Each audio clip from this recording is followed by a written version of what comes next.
Hello students, I am Sushma Dikshit from Inter College Muzaffarnagar.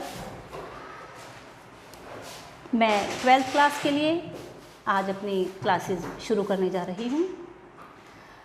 Students, आप सभी का इन online classes में स्वागत है।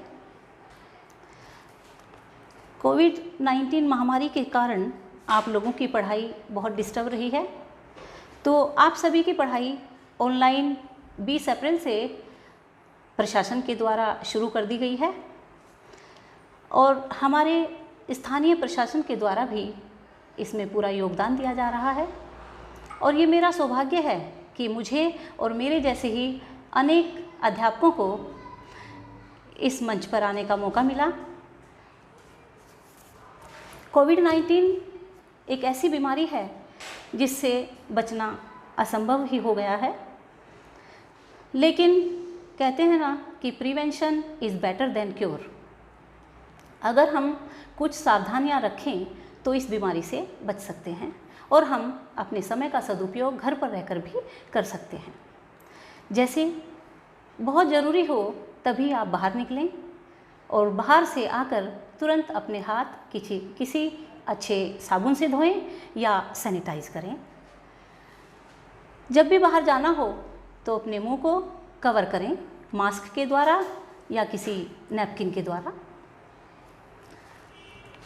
बाहर से कोई भी सामान लाएं उसे घर पर लाकर सैनिटाइज करें और अगर किसी से बाहर मिलना हो तो कम से कम 1 मीटर की दूरी बनाए रखें।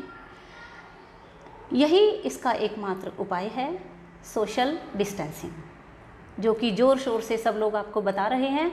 हर टीचर आपको अवेयर कर रहा है, हमारा प्रशासन आपको अवेयर कर रहा है। तो इन सावधानियों को ध्यान में रखकर आप घर पे रहेंगे और अपनी पढ़ाई करेंगे। Stay home, stay healthy. तो लेट्स स्टार्ट आवर लेसन। हमारे प्रोज का ये पहला लेसन है, a girl with A basket.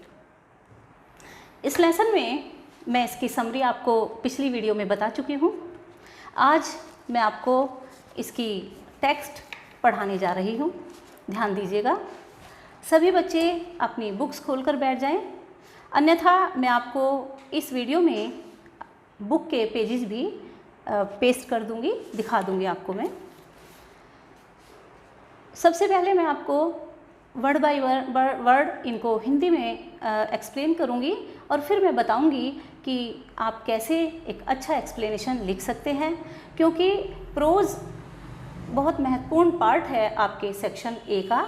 Section B में पूरी ग्रामर आती है, तो सेक्शन ए में मैं बता चुकी हूँ आपको प्रोज, पोइट्री, शॉर्ट स्टोरी और एक प्ले है आपका कॉमेडी शेक्सपियर की, द मर्चेंट ऑफ वेनिस। बाद में डिस्कस करेंगे उसको।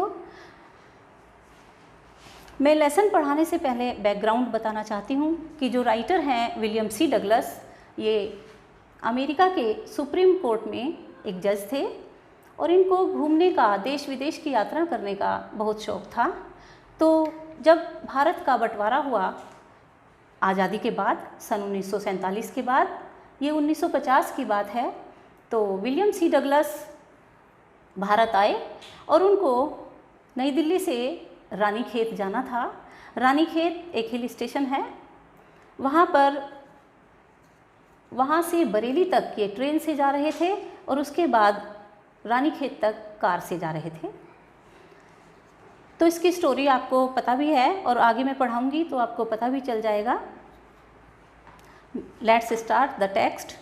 और ये मैंने कुछ वर्ड मीनिंग लिख दिए हैं, इसी तरह से आप इस लेसन के और भी वर्ड मीनिंग लिखेंगे। और मैं टेक्स्ट पढ़ाते हुए आपको ग्रामर से संबंधित वोकेबलरी भी बताती हुई चलूँगी। जैसे आपके ये तो वर्ड मीनिंग है, लेकिन antonyms, synonyms, one word etcetera, वो आपको सेकंड पार्ट जो है आपका सेक्शन बी, उसमें बहुत काम आएंगे। तो चलिए स्टार्ट करते हैं।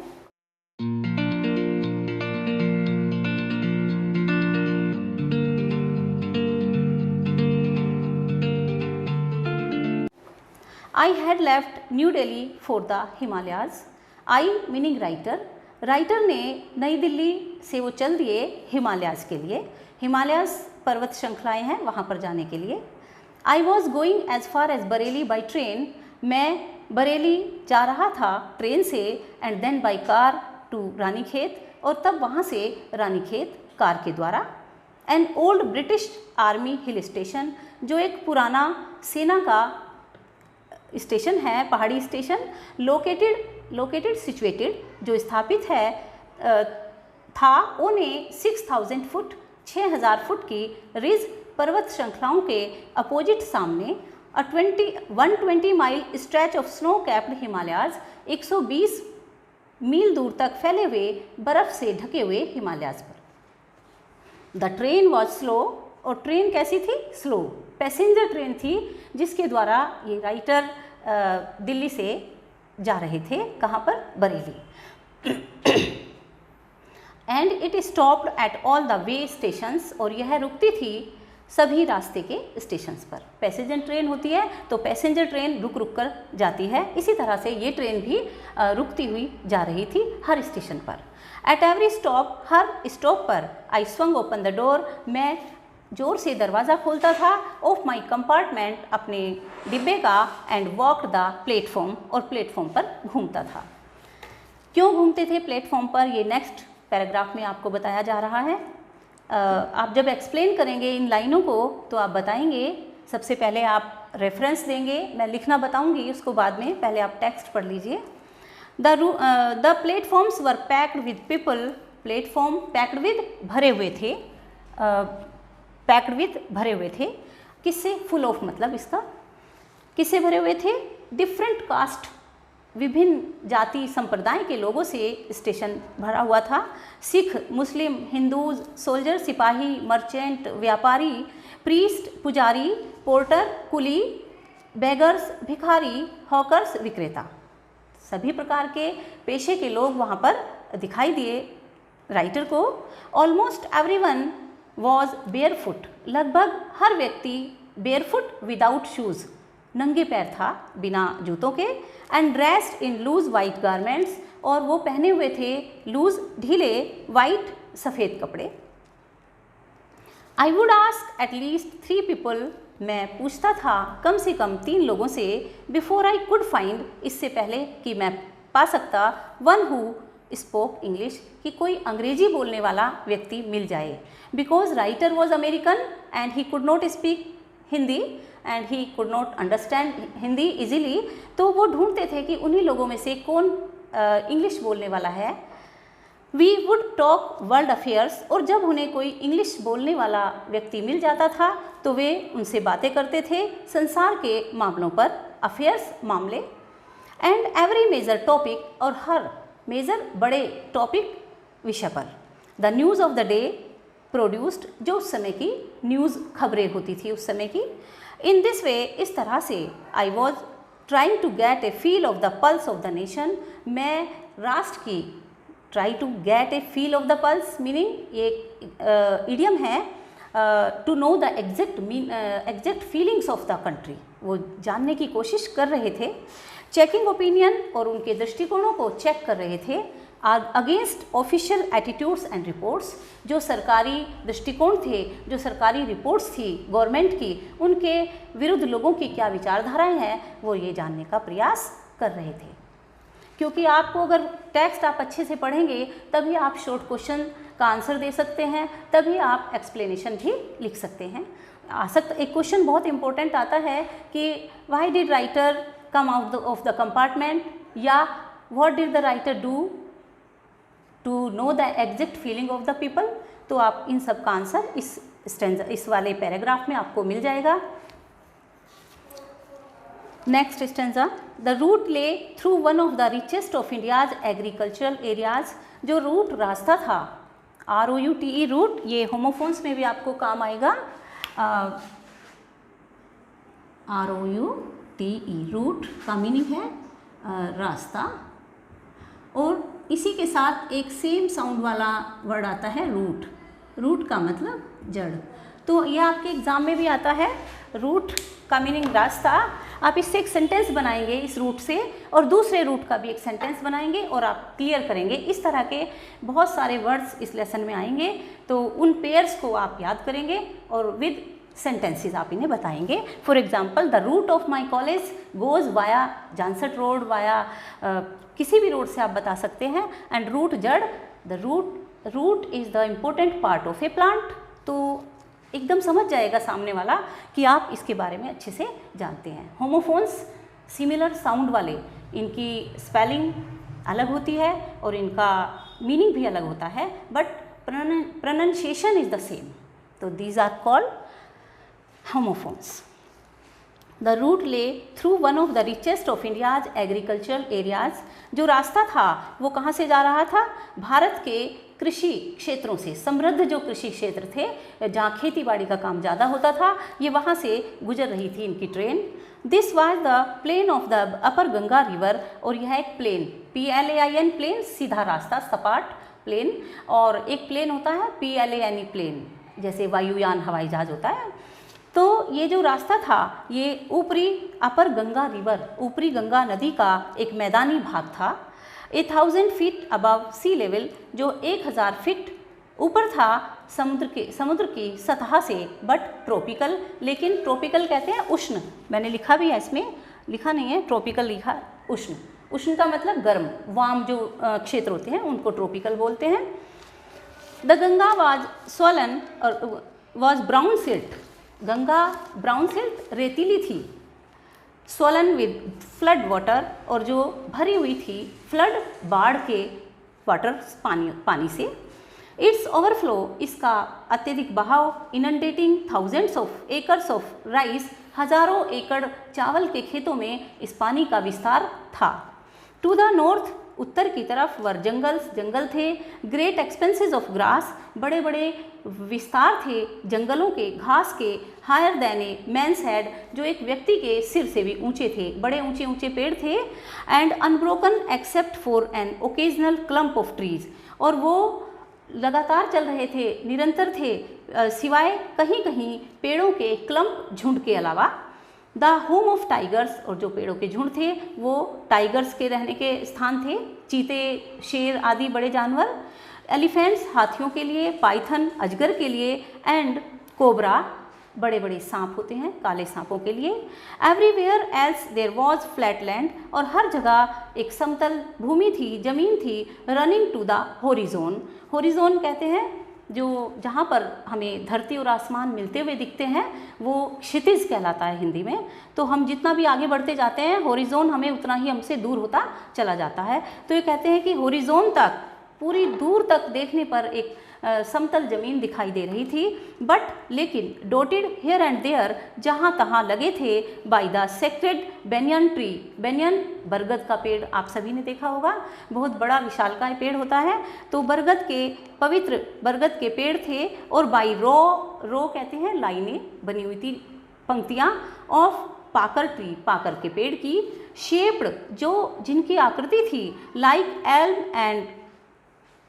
एल्म के पेड़ की तरह, and having thick twisted Trunks, और उन पेड़ों के भारी भरकम मोटे मोटे मुड़े हुए तने थे।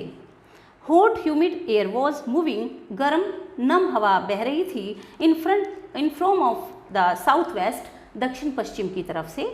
Monkeys, some of them mothers, मादा मंकी थे, मादा बंदर थे, विद बेबीज क्लिंगिंग, बच्चों को चिपकाए हुए, टू देम, अपने आप से, एंड राइडिंग अंडरनीथ, और वो नीचे कूद रहे थे, घूम रहे थे। स्वंग ऑफ ट्रीज, पेड़ों पर झूल रहे थे, एट द स्टेशंस पर। लुकिंग फॉर फूड, भोजन की तलाश कर रहे थे। द विलेजेस वी पास्ड, और जिन गाँव से हम गुजरे, had walls made of mud, वो मिट्टी की बनी हुई दीवारें थी, mix with water and cow dung, cow dung गोबर, गाय के गोबर से और मिट्टी से पुते हुए मकान राइटर ने रास्ते में देखे। देयर पीक्ड रूफ्स, उनकी चोटीदार जो छतें थी, वर थैच्ड, उन पर छप्पर पड़े हुए थे। बंडल्स ऑफ ग्रास, घास के बंडल, टाइट, बांधे गए थे, टू बम्बू पोल, बम्बू बांस के खंभों पर, स्ट्रेच अक्रॉस द राफ्टर्स, जो कि राफ्टर्स तक फैले हुए थे। जो आगे का एक आगे जब हम कोई झोपड़ी बनाते हैं तो उस पर आगे एक बड़ी लकड़ी रख दी जाती है जिस पर पूरा छप्पर रखा जाता है, उसको राफ्टर बोलते हैं। दैट डे, उस दिन, द पम्पकिन वाइन्स, पम्पकिन कद्दू की जो वाइन्स बेल थी, दैट ग्रू ओवर दैम, जो उनके ऊपर उग रही थी, वर इन ब्लूम, ब्लूम पूरी, there were many flowers of that plant, तो उस प्लांट के बहुत सारे फूल जो थे वो खिले हुए थे, ट्रेलिंग स्ट्रीक्स ऑफ येलो, और वहाँ पर एक पीले रंग की लाइन सी बनी हुई थी, ओवर ड्रैब वॉल्स, सूखी बदरंग दीवारों पर।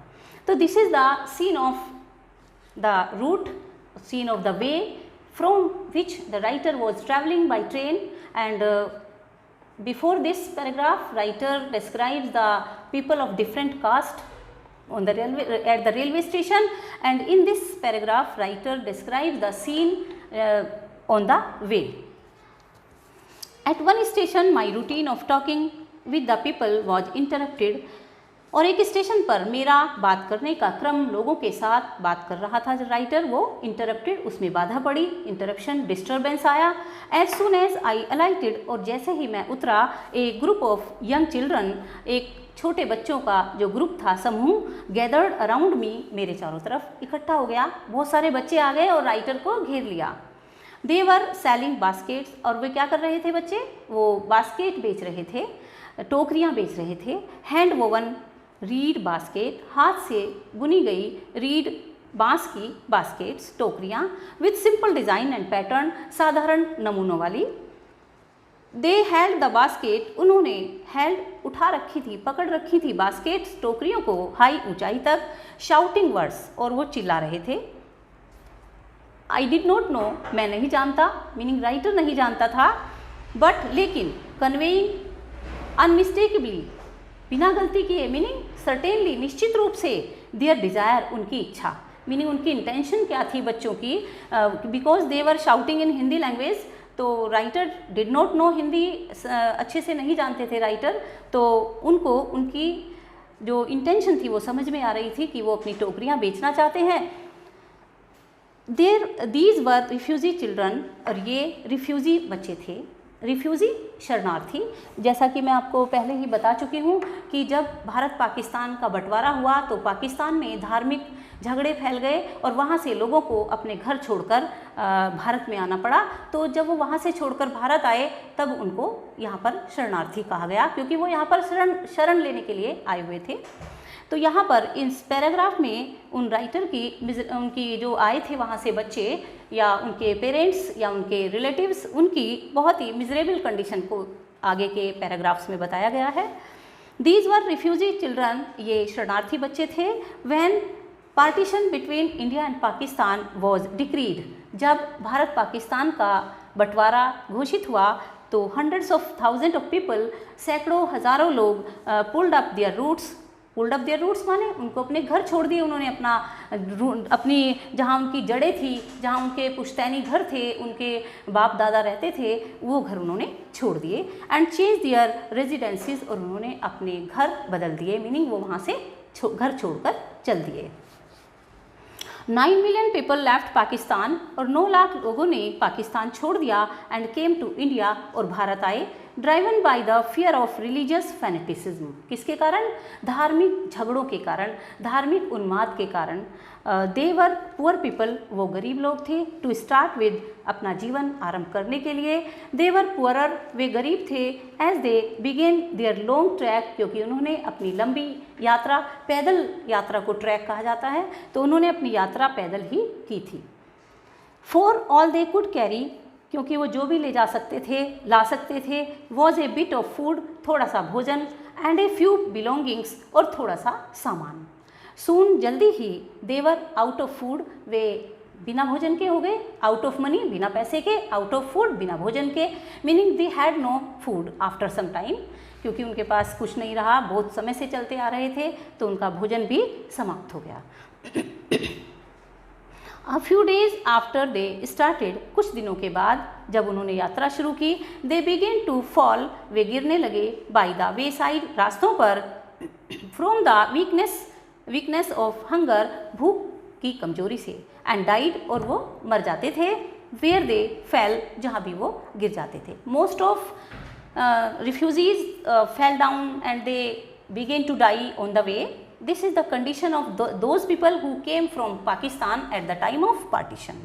Next, the children selling baskets were sons and daughters of these refugees. और ये बच्चे थे जो टोकरियाँ बेच रहे थे, ये किसके बेटी बेटियाँ थे? उन शरणार्थियों की।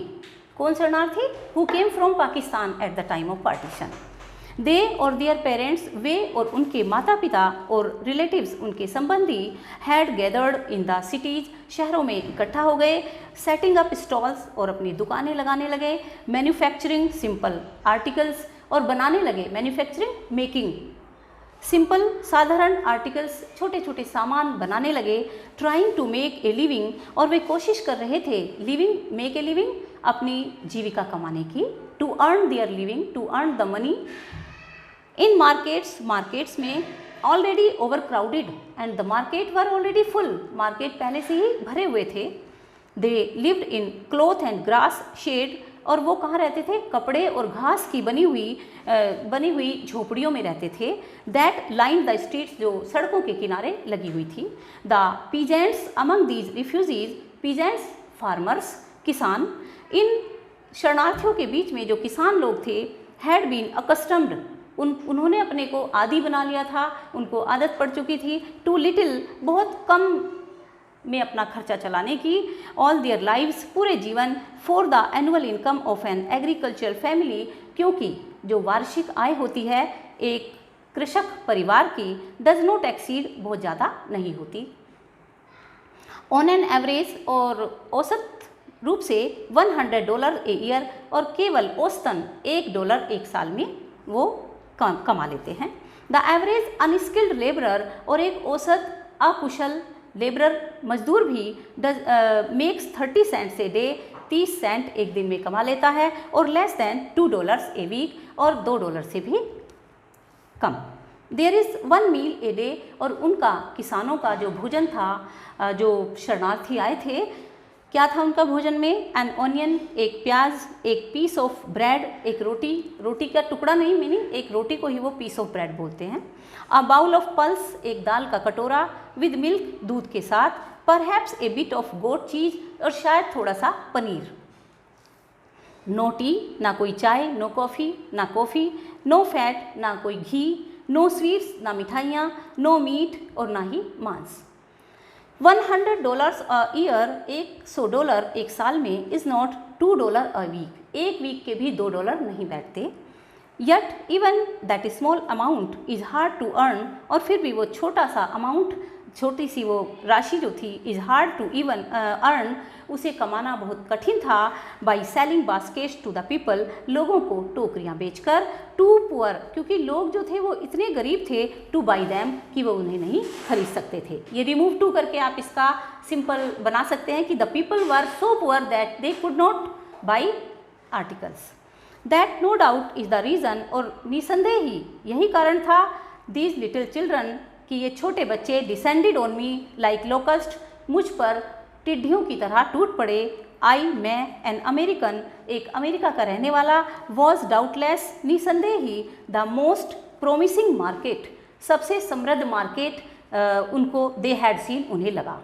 ये भी बहुत अच्छा क्वेश्चन बनता है, शॉर्ट क्वेश्चन 4 मार्क का आपका आता है। तो इस वाले पैराग्राफ में से 2 क्वेश्चन कम से कम आपके इम्पोर्टेंट बनते हैं। एक तो ये कि who were the children selling baskets, ये आप बता ही देंगे। The children selling baskets were sons and daughters of refugees who came from Pakistan at the time of partition. And then last इसमें से एक क्वेश्चन बनता है कि why did the children descend like locust on the writer. तो आप इसका बता सकते हैं कि because they thought that the writer was a rich American and he would buy their articles and they had come there to sell their articles to earn money. तो उनके लिए ज़रूरी था कि वो अपने सामानों को बेचकर जाएं। नेक्स्ट, आई बोट 1 टाइनी बास्केट, और राइटर कहता है कि मैंने उनसे बास्केट खरीद ली, टोकरी खरीद ली, फॉर ए फ्यू आना, कुछ आने की, another fruit basket for a bit more, और थोड़े से ज़्यादा पैसों की एक और बास्केट खरीद ली फलों की। A beautiful waste paper basket, एक सुंदर रद्दी की टोकरी, 4 रुपी 1 रुपये में। ए लवली सीविंग बास्केट, एक सुंदर सिलाई की टोकरी 4 रुपी 1 रुपये की। A few fans for an anna और 2, और कुछ पंखे भी खरीदे 1 या 2 आने के पर पीस के हिसाब से। माई आर्म्स वर फिल्ड, मेरी बाहें भर गई, हाथ भर गई राइटर के। And I had not spent 50 cent, और 50 सेंट भी राइटर ने खर्च नहीं किए थे। द चिल्ड्रन पास्ट इन, और बच्चे अंदर आ गए चिल्लाते हुए, अपने सामानों को बेचते हुए। I was a prisoner completely, और राइटर पूरी तरह से कैदी बन गया उनके बीच में, क्योंकि बच्चों ने उन्हें बुरी तरह से घेर लिया था। अनेबल टू मूव, और राइटर हिलने तक में भी असमर्थ था। The most diligent aggressive vendor, most important paragraph for explanation for board exams. The most diligent aggressive vendor, सबसे डिलीजेंट हार्डवर्किंग लेबोरियस जो एग्रेसिव वेंडर, आक्रामक जो लड़की थी, वेंडर विक्रेता थी, सॉरी लड़की नहीं, वेंडर अभी लड़की ही है, वो बताएंगे बाद में। Was a beautiful girl of 9, एक सुंदर लड़की थी 9 साल की। Right in front of me, जो ठीक मेरे सामने खड़ी थी। She had a lovely basket, उसके पास एक सुंदर बास्केट थी, टोकरी थी, विद हैंडल, उसमें हत्था लगा हुआ था। And she wanted A rupee and A half, और वह 1.5 रुपया चाहती थी। फॉर अबाउट 30 सेंट्स, लगभग 30 सेंट वो चाहती थी। She was an earnest pleader, और वह बहुत ही अर्नेस्ट, जैसे बहुत ज़रूरतमंद होता है, ऐसे करके वो प्रार्थना कर रही थी। There were tears in her eyes, उसकी आंखों में आंसू थे। शी प्लीडेड, वह प्रार्थना कर रही थी, रिक्वेस्ट कर रही थी। एंड बेग्ड इन टोन, ऐसे स्वर में, ऐसी आवाज़ में वो मांग रही थी, that would wring any heart. Wring any heart, किसी के भी हृदय को चीरना, मीनिंग किसी के भी हृदय में दया उत्पन्न कर देना। Anybody can pity on that girl if she is before you and she speaks in such manner, तो you will also be kind to her. In the same way, the writer was impressed by the little girl hardworking nature. My arms were full, मेरी बाहें पूरी तरह भर चुकी थी। I had no room, मेरे पास कोई जगह नहीं थी। Let alone any need, ना ही मुझे आवश्यकता थी। For another basket, अन्य टोकरी की। Balancing my basket, और संतुलित करते हुए अपनी बास्केट को, टोकरी को, एंड फैंस को, अब पंखों को अपने लेफ्ट आर्म, बाई भुजा पर। I reach into my right coat pocket, और मैंने अपने कोट की दाई पॉकेट में हाथ डाला। And got a handful of change, और एक मुट्ठी चेंज रेजगारी निकाली। परहैप्स 15 सेंट्स इन ऑल, शायद वो 15 सेंट थे, और लड़की कितने चाहती थी? 30 सेंट चाहती थी। और विच आई डिपोजिटेड इन द बास्केट, जो मैंने रख दिए उसकी टोकरी में। That the young girl held, जो छोटी लड़की ने पकड़े हुए था। इम्प्लोरिंगली, विनयपूर्वक, प्रार्थना करते हुए। बिफोर मी, मेरे सामने। आई ट्राई टू एक्सप्लेन, मैंने कोशिश की उसे बताने की। That I could not by the basket, कि मैं टोकरी नहीं खरीद सकता। बट एक्सटेंडेड, लेकिन मैं बढ़ा सकता था। द ग्रेचुइटी फ्री गिफ्ट, मैं ये जो पैसा है उसे सब्स्टिट्यूट के रूप में दे सकता था। मीनिंग बिना टोकरी खरीदे राइटर उसे पैसा देना चाहते थे, और राइटर ने उसकी टोकरी में पैसा रख भी दिया। आई रियलाइज्ड, और मैंने महसूस किया। मैंने किसने? राइटर ने। तुरंत ही राइटर ने, एट वंस, तुरंत। वॉट ऑफेंस, कि क्या अपराध। आई हैड गिवन, मैंने कर दिया। दिस चाइल्ड ऑफ 9, ये 9 साल की बच्ची। ड्रेस्ड इन रैग्स, रैग्स फटे पुराने कपड़ों में, जो पहने हुए थी फटे पुराने कपड़े, because she was very poor girl. And on the edge of starvation, और वह भूखमरी के कगार पर थी। एज, कगार, और एक एज होती है, ये बहुत इजी वर्ड है। एज, कगार या किनारा।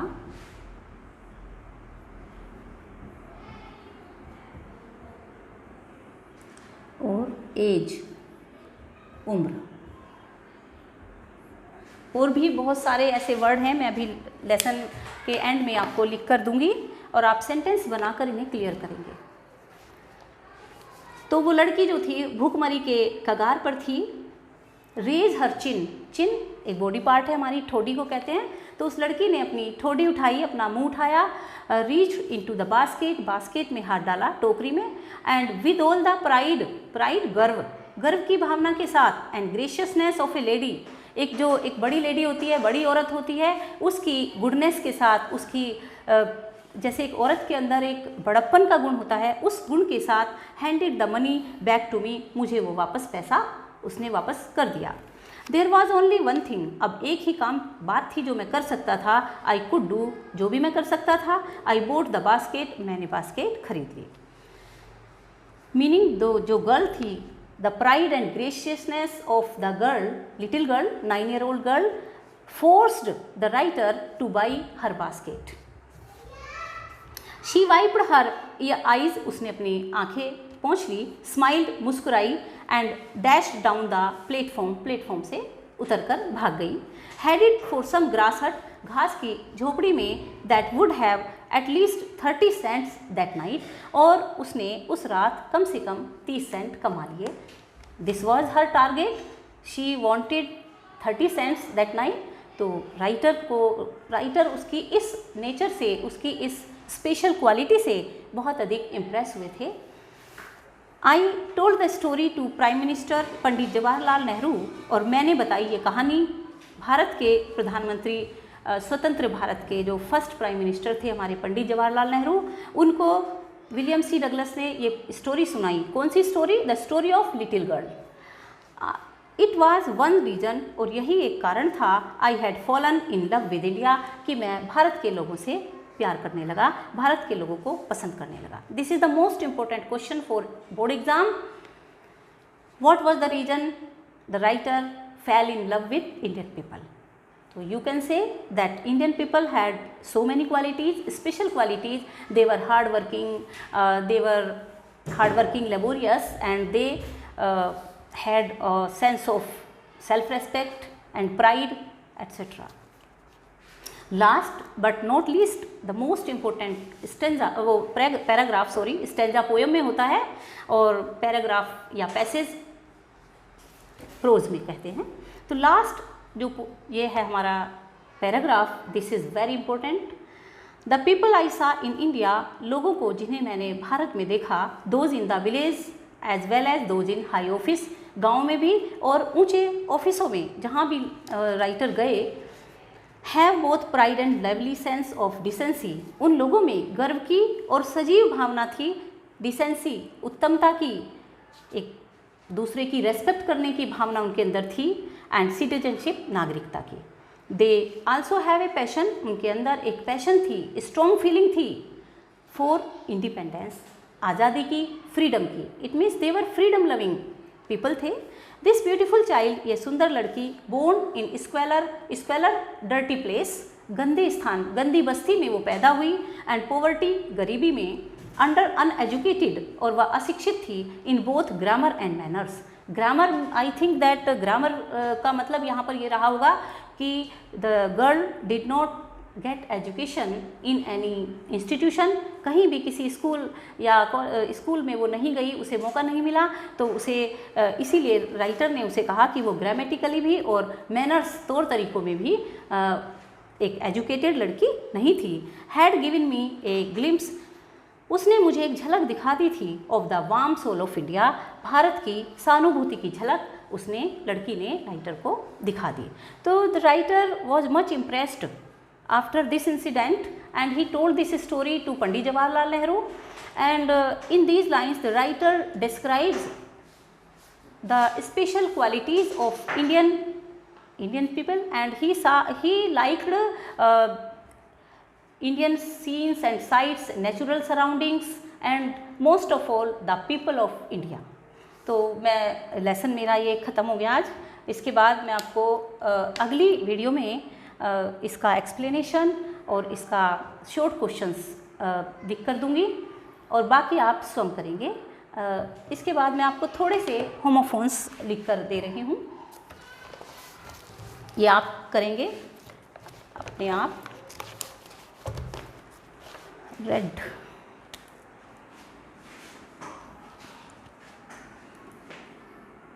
अभी इसमें आया था एक वर्ड रीड, और एक होता है रीड। ये रीड हो गया बांस, और ये रीड पढ़ना। बहुत इजी है, आप कर लेंगे। और भी इसमें एक बहुत अच्छा इंपॉर्टेंट वर्ड आया एक्सेप्ट। EXCEPT एक्सेप्ट, सिवाय, एक वर्ड है एक्सेप्ट, ACCEPT स्वीकार करना।